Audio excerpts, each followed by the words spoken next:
what I have is 26 gauge Kanthol. This one is a 7/64, and I'm going to switch it out to a 3/32 inch drill bit. 5 wraps is what I had originally. Gave me a good amount of vape. I'll show you without the tip on. You can see pretty good. I just wanted kind of a little bit more kick.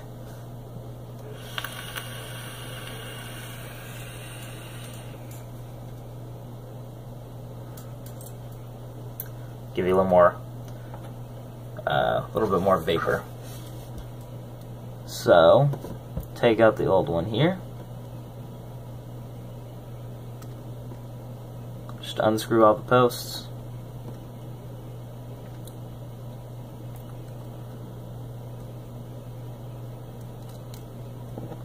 Kind of pull everything out here.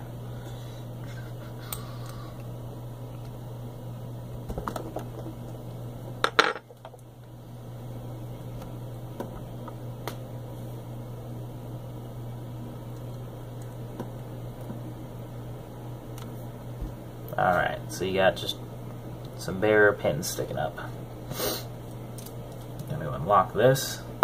Whenever you're doing a build, make sure you lock the bottom. I have burnt myself by leaving the bottom unlocked, and I was working on it and accidentally clicked the bottom. You figure it out immediately because you hear the sizzle of the coils and feel the heat on your finger. Alright, so I'm going to go from, I decided to change my mind. Difference wasn't big enough. Decided to go from the 7/64 to a 5/64. That's much smaller. Should give me the difference I'm actually looking for. Going from the just going down to 1/64 of an inch, just it's not going to make that much of a difference. Give me a little bit more vapor, but not quite what I'm looking for. Want to blow some big clouds, which I'm sure most of you watching this is exactly what you're trying to do. So, starting out, just want to have your wire nice and straight, if you can get it there. Alright. Trying to get it nice and straight. Everybody's always saying cut 6 inches of wire off and then wrap from there. It's pretty pointless. Just a waste of wire because everybody always ends up cutting like 3 inches off of the end of their wire after they're done. I just use the whole bit of wire. Start with one end, leave about a ½ inch leg sticking off the edge there. Start wrapping around and try and get the coils as close together as possible. Also keep your wire nice and straight. So we wrap and we wrap, and you can just spin the drill bit around your other finger where the wire is until you get up to 5 wraps, which is what I'm going for.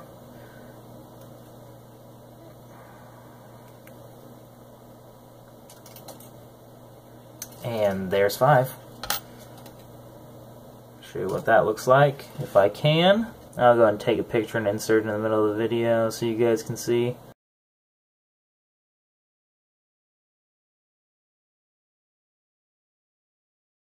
Get started with the second coil. Same thing. You want to have about a ½ inch of a leg sticking off the end of your drill bit, and you wrap it around. Same amount of times. If you have a different amount of wraps or different size coil on one side or the other of your dual coil build, then one side's going to burn hotter. It's going to suck up the juice faster. You're going to have to drip one side more often than the other, and it's not going to be great. So make sure you have the same size coil on both sides. Or if you're doing a single coil, you can do a single coil even if you have the dual coil tip on there. You just only use the left 2 or the right 2 posts, whatever you want to do. Just make sure if you do a dual coil that the coils are the same size, otherwise they burn unevenly. And there's 4 wraps and 5 wraps. Alright, 1, 2, 3, 4, 5. Looks good. And Second coil, like I was saying, everybody's always talking about doing 6 inches, cutting it off. I didn't do that. I left a 1/2 inch off one end, wrapped what I wanted. Now I'm going to cut it where I need it, rather than wasting 3 inches on each coil I do.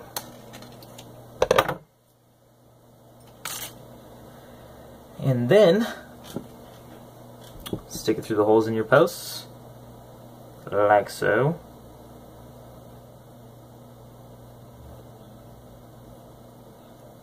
Oh, left a little bit of wire in this one.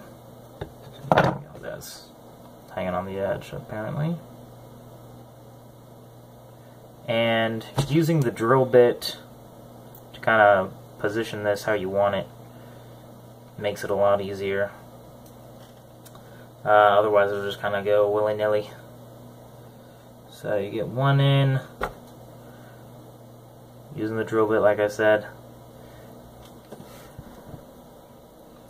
Get one of the coils in, screw down the outer post, and then obviously if you have like a build with the dual center posts, then it's just one per, and you would just screw down your coil altogether. But do that one, don't screw down the center one, because then you're not going to be able to get the second coil in, obviously. If it's tight, put the second one through the holes in the post. This is what this one looks like. Got it through, tighten down the outside posts.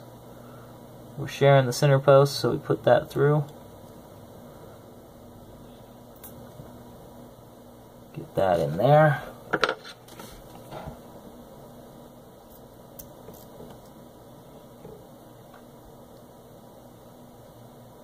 You want them to be about the same distance away from the posts as well.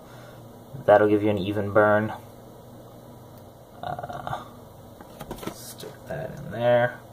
Like I was saying, the length of wire is what determines the ohms. So if one has more wire, then it's going to have a higher ohm, meaning it's not going to burn as much. So go ahead and screw down the outside leg on there.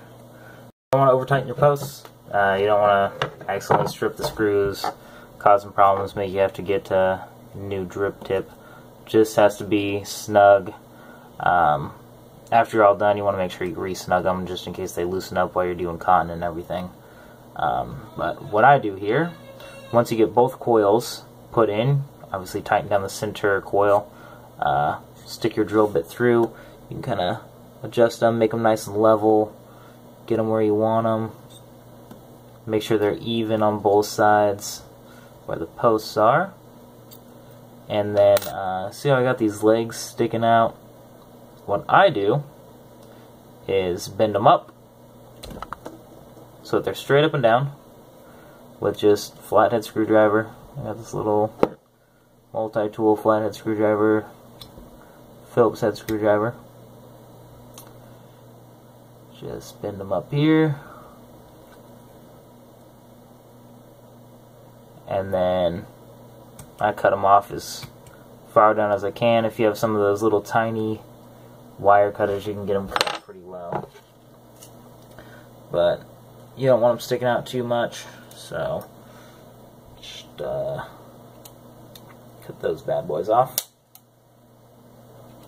Like I was saying, with this Kanthol, unless you go with a really high gauge, which you can, and I didn't mention before, but the gauge of wire also matters. The lower the gauge wire, the bigger the wire.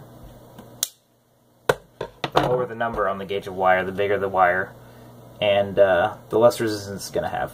So you got to take that into account too when you're using Kanthol. Got to make sure you know what you're picking, because same amount of wraps on a larger gauge wire, they're going to produce more heat. So if you didn't want to do that intentionally, and you got a bigger gauge wire, then you're going to have some problems when you use the same exact setup and you're expecting the same results. It's going to come out a little different. So once you get that clipped, all the ends pushed up, it's all nice and pretty and clean looking. make sure you have your coils adjusted flat. I'll be right back. I need to grab some tweezers to pinch this. Well, couldn't find my tweezers, but hookah tongs, next best thing. So this is what I was talking about. They say you need a blowtorch. You do not need a blowtorch. Sure, I guess that makes that easier. I don't know. Whatever. What I do is, I got my coils on there, everything's screwed down, right? Looks all nice and new and pretty. So you heat it up until it's red hot. Ooh, that's bright. Let go, pinch the coils. This is exactly what they tell you to do with a blowtorch, except you're supposed to heat it up with a blowtorch. This thing heats them up for you. So do it again. Just make sure they're all nice and touching. Works exactly the same as the blowtorch. Just keep doing it until all of your wires, every wire on your coil, is nice and close together, as close as you can get it. It's the main thing with these micro coils.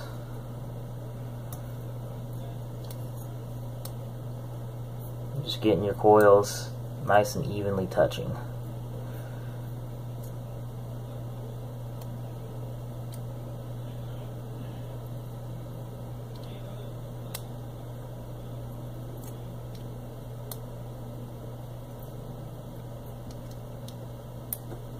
Alright, and then you want them to be glowing from the inside out. Let's see if I can get this to show you. And you want them to glow at the same pace. So see how they start at the inside and then go to the outside of the coil? Looks pretty good to me. Also kind of looks like a flashlight. But anyways, so now that we got our coils all smushed together, looking nice and good and touching and everything.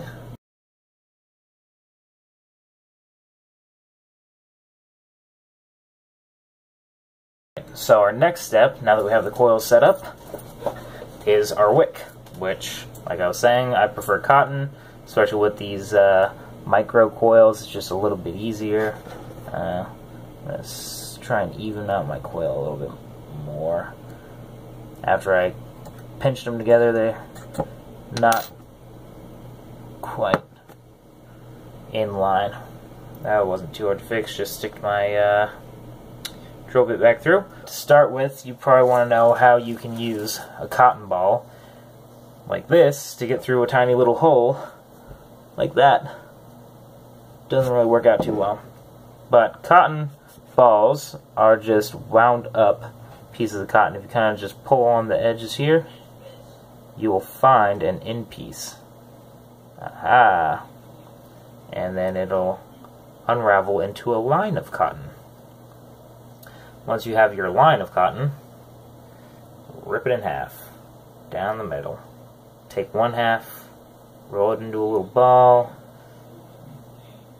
kind of press the sides in, and then twist it up a little. You want the end to be a nice point, turn it into a string essentially at the end, fold it over a little so that it's got a kind of a more blunt end. Looks like a string there. And then you do a much lighter twist on the rest of it just to make sure it'll go through your coil.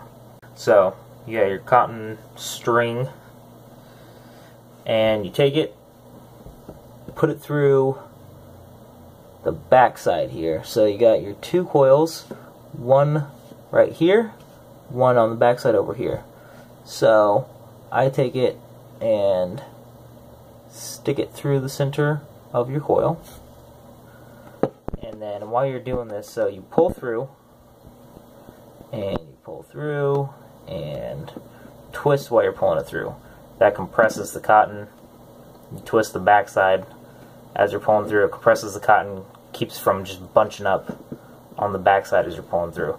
So I pull through a good amount here. Alright, there we go. Probably a little bit more than halfway on this side. So then you got this going through here, and what you're going to do is wrap around to this side, come through this back coil, like so. Go through the coil. And then, as you can see here, same thing. Twist it, wrap it, and as you can see, it's going to wrap around this post right here. That gives you a little bit better liquid kind of carrying over from one coil to the other. So even if they are burning a little bit uneven, you're still going to have the juice carrying from one side to the other.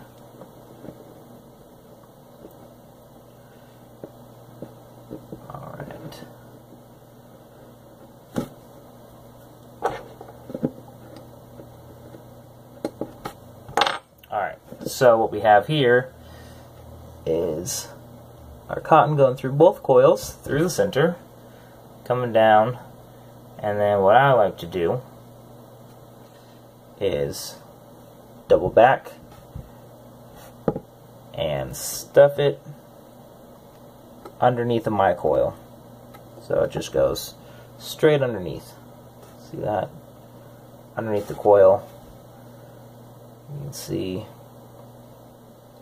there, and then take your scissors and cut that cotton off at the end, and then just you can see I tucked the edges in. It's going under the coil. Nice pretty white cotton going under there. Same thing on the other side. Yeah, twist that up a little. Stuffer with just a flathead screwdriver is all I'm using. Most people should have everything I have used so far just in their house. Cut that end off. Stuff that extra bit of cotton where you cut underneath your coil, and that just gives you a little bit better wicking and lets you hold a little bit more liquid having that cotton stuffed under there. So that's what it looks like when you're done.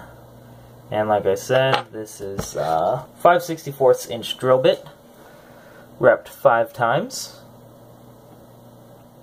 And you can see there, it just makes a little U shape that goes around just to help wick around both sides.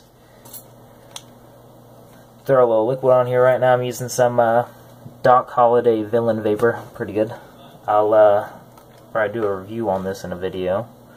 But just gonna thoroughly soak this with liquid, and then we can test it out. Alright. Thoroughly soaked it. Doesn't really look much different. It's a white liquid, so goes on clear. And we'll give this a try.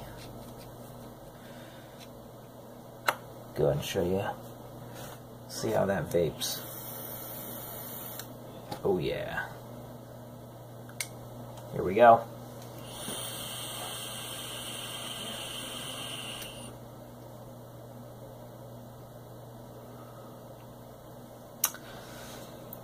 Pretty good. Let's try that one more time.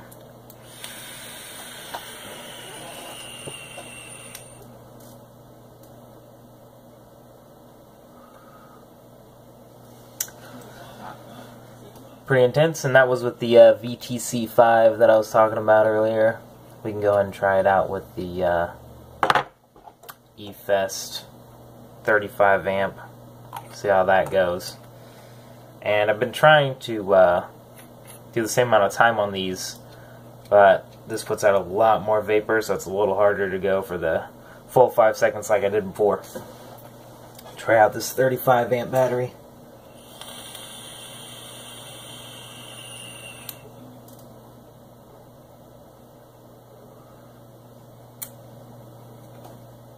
Definitely hits. Probably need to re-drip already, actually.